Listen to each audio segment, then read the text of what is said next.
voudrais d'abord voir comment, en parlant le dernier, pouvoir capter votre attention. Ça, c'est un exercice très difficile. Mais je voudrais d'abord saluer Gérard Lechêne, fondateur de Vue d'Afrique. Nous avons jumelé nos deux festivals il y a 30 ans à Montréal, en 84. Je rentrais des études théâtrales et cinématographiques de la Sorbonne et venir à Montréal, pour moi, c'était vraiment une découverte. 30 ans après, votre festival existe. 30 ans après, on continue de dire du français comme ce que Socrate, avant Jésus-Christ, disait. Le niveau de l'enseignement baisse depuis 250 ans avant Jésus-Christ. On en rit, mais en même temps, au XXe siècle, le niveau de l'enseignement a tellement été tiré par le haut que des gens sont allés sur la Lune. Il y a 30 ans, lorsque je faisais des études de cinéma, de journalisme à Bordeaux, on avait 3 choix lorsqu'on rentrait dans nos pays ou ailleurs. C'était la presse écrite, c'était la télévision et c'était la radio. Au XXIe siècle, ces 3 possibilités de communiquer se sont multipliées par 3000. Parce que moi, je chatte avec mon petit téléphone, je regarde le temps qu'il fait à Ouagadougou, et en même temps, je regarde en Louisiane quel est le dernier morceau de jazz qu'on joue quelque part à la Nouvelle-Orléans. C'est donc dire que comme le français continue d'être en difficulté, mais le français reste insubmersible. Mais puisque je dois aller vite, je dois d'abord vous avouer que ma grand-mère avait raison lorsqu'elle disait que lorsque vous prenez la parole, il faut avoir pitié de celui qui vous écoute. Donc je vais aller vite, je ne vais pas traîner. Mais je voudrais aussi vous dire une chose, que vous les Montréalais, vous avez la montre, vous avez tous des montres et vous n'avez jamais le temps.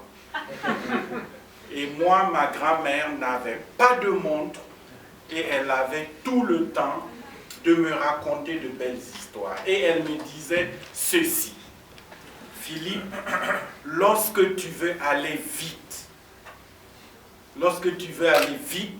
marche seul. Mais lorsque tu veux aller loin, il faut que tu aies des compagnons de route, de voyage, et du coup la fatigue sera multipliée par le nombre de compagnons. Et ça ne peut pas s'expliquer, comme disait tout à l'heure votre professeur.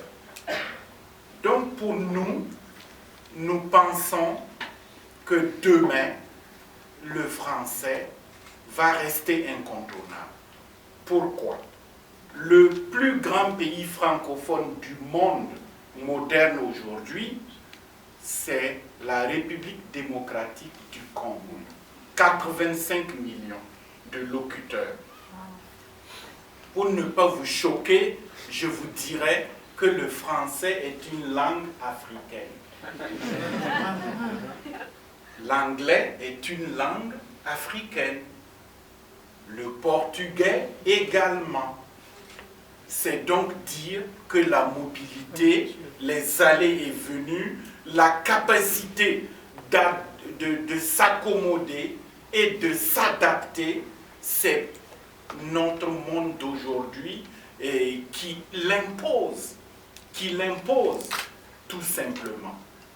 Et c'est pour cela que j'aimerais encore dire que 600 millions de francophones aujourd'hui, avec une dynamique qui s'affiche, on a de l'espoir.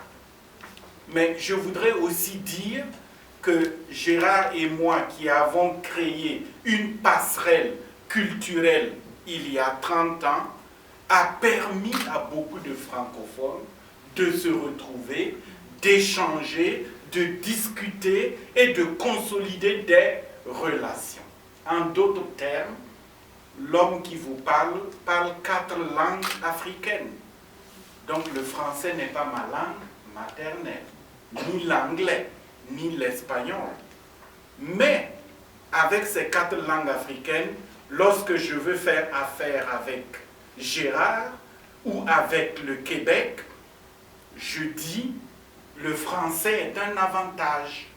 Le français est une chance, mais seulement au-delà, qu'est-ce qu'on me propose? Si nous parlons la même langue et que nous sommes des amis, eh bien, nous ne voudrions pas la charité, mais nous voudrions plutôt la possibilité d'un partenariat ou d'échange. C'est pour cela que l'Organisation internationale de la francophonie, avec l'Agence de coopération culturelle et technique, son ancêtre, qui est né dans un pays où il faisait, une ville où il fait 45 degrés, à Niamey, en 1970, avait amené des francophones du monde entier. L'actuel secrétaire général de la francophonie, l'ancien président du Sénégal, Abdou Diouf, disait que le soleil ne se couche jamais en francophonie, parce que nous avons le Vietnam, nous avons le Laos, nous avons la Thaïlande, nous avons toute cette Asie où le français a voyagé. Mais nous l'avons aussi en Afrique. 30 pays africains ont le français comme langue officielle. Aux Nations Unies, nous avons 34 pays. Donc, de ce point de vue, il est tout à fait évident que si nous voulons faire en sorte que le français survive, il faut que ce soit fait autour des plateformes où nous avons des intérêts. À partir de ce moment, je peux souligner que les intérêts d'un Africain du 20e, du 21e siècle comme moi, c'est de dire comment les jeunes burkinabés devraient apprendre à lire, à compter et à écrire. Une fois que ça c'est fait, qu'importe la langue, mais nous préférons que ce soit en français et dans une de nos langues. Alors là, nous nous retournons vers New York et d'autres villes vers la Nouvelle-Orléans où l'enseignement bilingue français-anglais a du regain. Tout simplement parce qu'on donne la possibilité aux jeunes apprenants à parler non seulement l'anglais, mais le français. À New York, intramuros et extramuros, j'ai visité des charter schools où des jeunes chinois vont inscrire leurs enfants dans des écoles bilingues, où des Américains inscrivent leurs enfants dans des écoles bilingues français-anglais. Et c'est là où c'est intéressant. Et c'est là où on peut aussi dire qu'on a des francophiles, mais on a aussi des gens du monde. Et que l'ouverture passe toujours par la connaissance. Et de ce point de vue, nous apportons ce qu'on appelle la diversité culturelle. La capacité de réfléchir et la capacité de voir et de faire en sorte que demain, le monde de demain appartienne à ceux qui voudraient regarder ensemble dans la même direction, consolider la paix, faire en sorte que les femmes du Burkina qui ont peut-être des insuffisances en matière d'éducation ou de formation, ou qui ont des lourdeurs culturelles comme les mutilations génitales, qu'on y mette fin par un partenariat et une collaboration. Mais il est clair aussi que quelquefois, c'est vrai que le ministre disait qu'il est né dans un pays et une ville à 12 000 km d'ici. Quelquefois, les échos qu'on entend de l'Afrique, ce sont des échos où on dit quelquefois il n'y a pas la démocratie. Il n'y a pas de processus démocratique. Il n'y a pas de bonne transition. C'est là où c'est intéressant. Et c'est pour cela qu'en 2006, lorsque nous sommes allés dans le Manitoba et que nous avons adopté la déclaration de Saint-Boniface, dans cette déclaration que vous pourrez lire sur notre site, on montre comment on peut, dans une dynamique de danger et de pays en crise, intervenir pour sauver des vies humaines. On montre dans la déclaration de Ouagadougou comment la francophonie peut s'organiser, sommet de 2004, pour faire en sorte qu'il y ait une solidarité entre les 77 pays et gouvernements francophones. De solidarité, de partenariat et de dynamique, on peut s'en sortir. Voilà ma petite expérience pour avoir fait une dizaine de sommets francophones, mais aussi, et aujourd'hui, nous servons la francophonie aux Nations Unies. Quelles sont les priorités? Nous avons un triptyque. Aux Nations Unies, le français est une langue de travail du secrétariat, au même titre que l'anglais. Nous devons donc veiller à ce que ce qui a été établi en 1945, avec des pays insoupçonnés comme Haïti, pays francophone, nous en avons parlé, mais d'autres, et la France, ont obtenu que le français soit pris en compte. 1960, les indépendances, une trentaine de pays arrivent avec la langue de Molière comme langue officielle. Nous devons donc faire en sorte que cette dynamique-là soit présente au sein du concert des nations.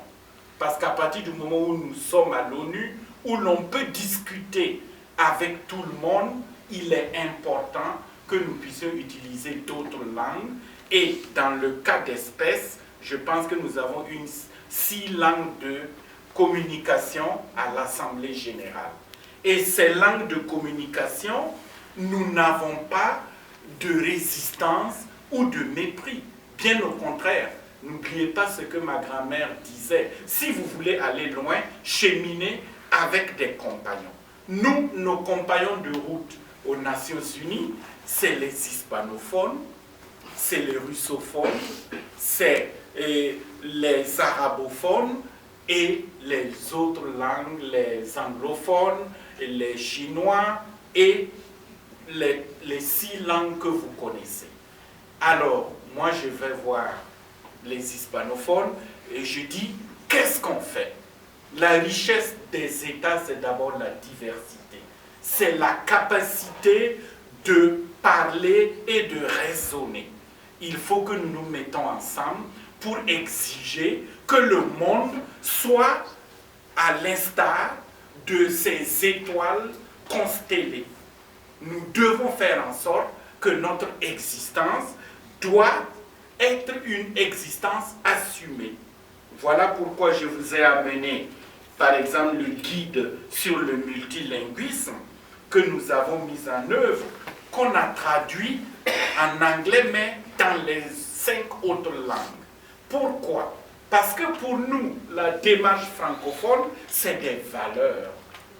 Lorsque je parle avec le professeur en français, j'ai un accent burkinabé dont je suis fier et dont je ne voudrais pas du tout effacer. Mais lorsque nous discutons avec le professeur et qu'il est bardé de diplômes et que moi j'ai le bon sens, on arrive toujours à nous entendre.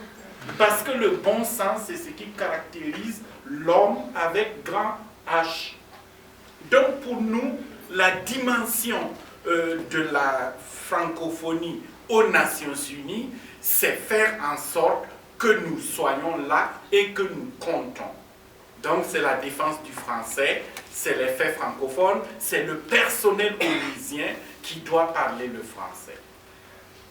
Vous savez que dans les pays du monde aujourd'hui, nous avons des pays en crise.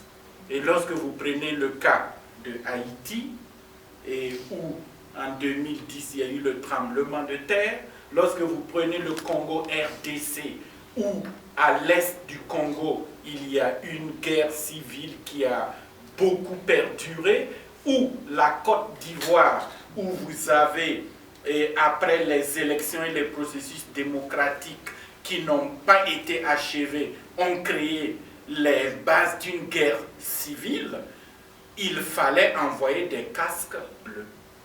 Et beaucoup de casques bleus du monde sont envoyés dans des pays francophones. Et quand ces casques bleus arrivent, ils sont 20 000, 15 000, 7 000.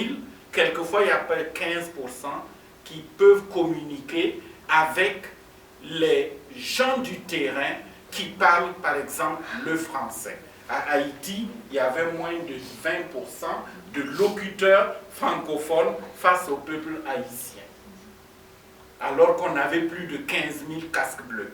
Au Congo RDC, 21 000 casques bleus. À peine 25% de casques bleus et de fonctionnaires des Nations Unies qui communiquent avec les Congolais en français. Alors, vous pouvez comprendre, traductore, traitore. Déjà, si quelqu'un porte la cachette et n'arrive pas à communiquer en face, et que la personne en face lui parle en français et lui répond en anglais d'une autre, avec un accent d'un pays quelconque, il y a ce qu'on appelle en bon français le misunderstanding. Et ça peut créer une crise ou même des violences. C'est pour cela que nous défendons aux Nations Unies des contingents francophones, des femmes et des hommes policiers, des militaires qui parlent le français et les autres langues. Et ce que nous avons pu faire au Mali, lorsque la crise est née et que nous avons, grâce à tous nos pays, tapé sur la table, nous avons eu 85% de casques bleus qui parlent français dans les opérations de maintien de la paix, la MINUSMA, au Mali. Mais nous ne disons pas que nous ne voulons pas de Chinois, que nous ne voulons pas de Pakistanais, mais ils doivent parler français.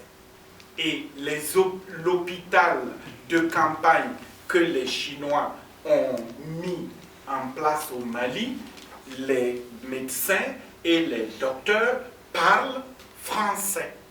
Et vous savez que la Chine est l'un des pays où l'apprentissage des langues est la plus rapide parce qu'il y a vraiment des outils et des possibilités. Donc, il est important que l'on écoute les proses et qu'on écoute les discours dans sa propre langue. Il est important parce que lorsque vous ne comprenez pas un mot d'une langue, vous êtes réduit à votre plus simple expression, même si vous êtes bardé de diplômes. Il est donc important que nous comprenions que cette dimension que nous soutenons ici et que nous soutenons ailleurs doit s'accompagner également d'une organisation. En 1970, ceux qui ont été là pour créer cette dynamique, pour se défendre parce qu'on a le français en partage, il y avait le prince Norodom Sihanouk du Cambodge, il y avait Bourguiba de Tunisie, il y avait Léopold Sédar Senghor du Sénégal, Amani Diori du Niger, mais également des Canadiens et des Québécois. Et la peur à l'époque que la France avait, c'était qu'on créait une organisation qu'on risquait de soupçonner d'être une continuation de la colonisation. Mais au XXIe siècle, nous nous rendons compte que l'intérêt de la francophonie, c'est d'abord dire à tous nos pays, vous devez avoir des pratiques de démocratie, de droits de l'homme et des libertés dans l'espace francophone. Voilà le bilan. Et ceux qui sont en retard ou qui ne pratiquent pas cette dynamique, eh bien, on va les aider, on va les pousser. Et nous sommes fiers de dire que les élections à Madagascar, depuis quelque temps, après une crise de transition, justice, vérité et réconciliation dans l'espace francophone. Tout le point est là, avec les pays qui en ont bénéficié, parce que nous pensons que le français, c'est également la solidarité. C'est également le cirque du soleil. C'est également Charlebois. C'est autant de gens qui ont une dynamique, qui ont envie de réfléchir ensemble et de se bousculer. Tout à l'heure, j'écoutais avec un petit sourire ce que l'on disait, francophile, francophone, francophonephile, etc. Bon, je dirais qu'aux États-Unis, où je suis ambassadeur auprès de l'Amérique du Nord et aux Nations Unies, nous avons des alliances françaises qui ont aujourd'hui 150 ans, dont beaucoup de leurs présidents ne parlent plus français. Mais ils ont ce devoir et cette dynamique de soutenir le français. Et quelquefois, ils veulent des programmes, ils veulent des conférences, ils veulent des échanges. Notre ami le sait, et il nous faut leur apporter cette dynamique-là. Les alliances françaises ont 150 ans, les alliances françaises, c'est maintenant des présidentes et de fondations qui ne parlent plus le français, mais qui ont un amour fou du français, de Coco Chanel, du cinéma des années 30 et d'autres valeurs. Donc pour moi, l'Africain, né dans un petit village du Burkina, ma vision francophone, c'est l'échange que j'ai avec le Québécois, c'est l'échange que j'ai avec le Louisianais. Et vous parliez tout à l'heure de la Louisiane, je me réjouis qu'il y ait une nouvelle dynamique dont vous avez parlé. Mais dans les années 60, il y a eu une loi qui a interdit le français et l'apprentissage du français à l'école. Et cette loi-là était tellement sévère que tous les Louisianais qui ont 60 ans aujourd'hui et plus avaient même peur de parler le français et même de le transmettre à leurs enfants. C'est la 3e génération qui est en train d'aller dans des écoles, des charter schools, de revenir, mais aussi grâce à certains opérateurs institutionnels de la francophonie, comme TV5. Nous avons TV5 en Amérique du Nord qui fait un tabac. C'est la télévision en français avec des centaines de milliers d'abonnés et ça se voit tous les jours. Nous avons France 24 et d'autres. Ce matin d'ailleurs, Gérard et moi, nous parlions d'un petit exemple et d'une anecdote. Est-ce qu'on donne, par exemple, à la télévision, ici, les températures de Ouagadougou, les températures d'Alger et autres? Moi, sur TV5, je vois la température de ma ville, Ouagadougou. Je vois la température de l'Uruguay, l'un des derniers membres pays qui vient de rejoindre la francophonie.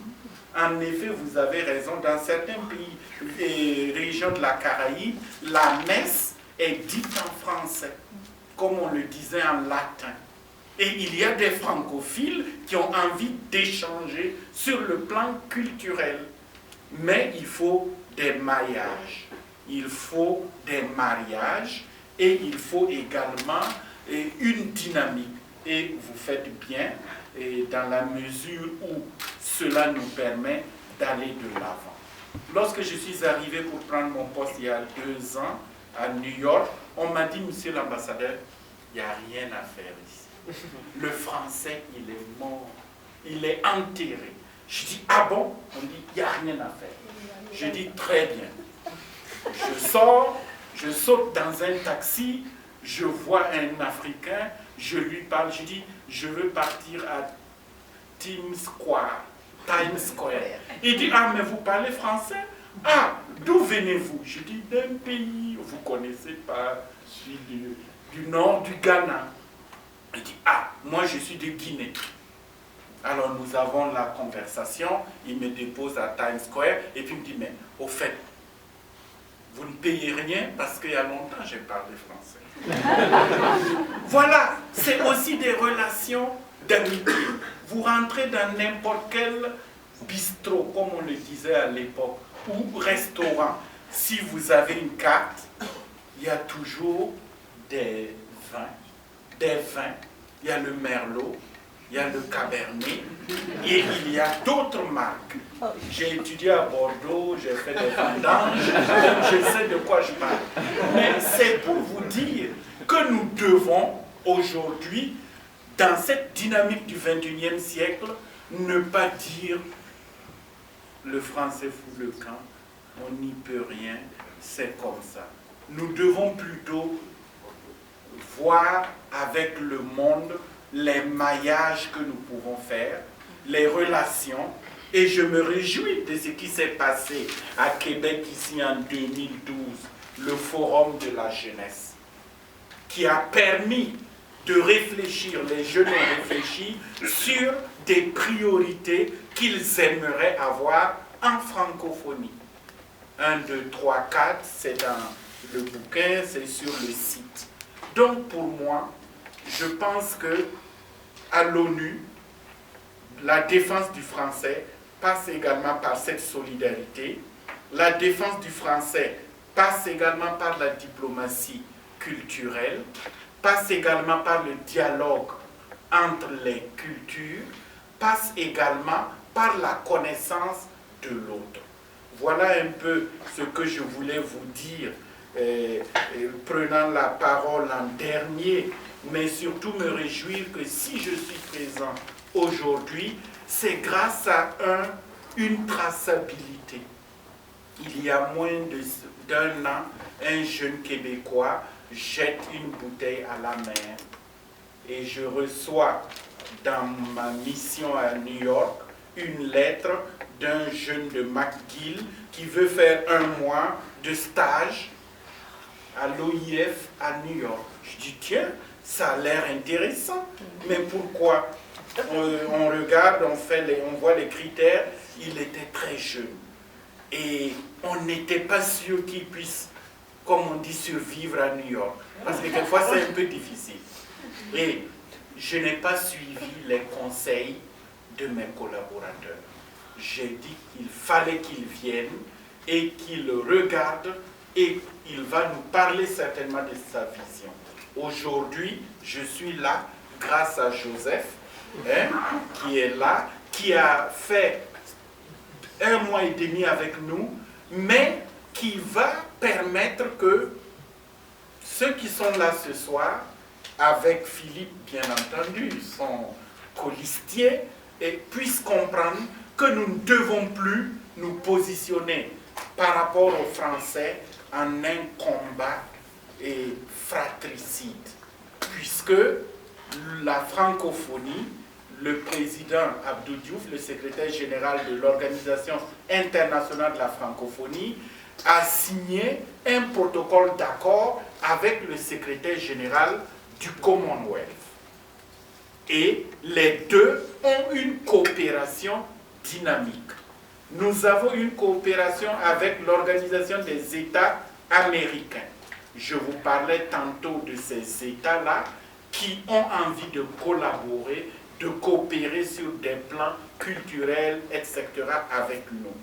Nous avons d'autres coopérations aussi lointaine que possible. Parce que pour nous, aujourd'hui, la francophonie, ce sont des valeurs.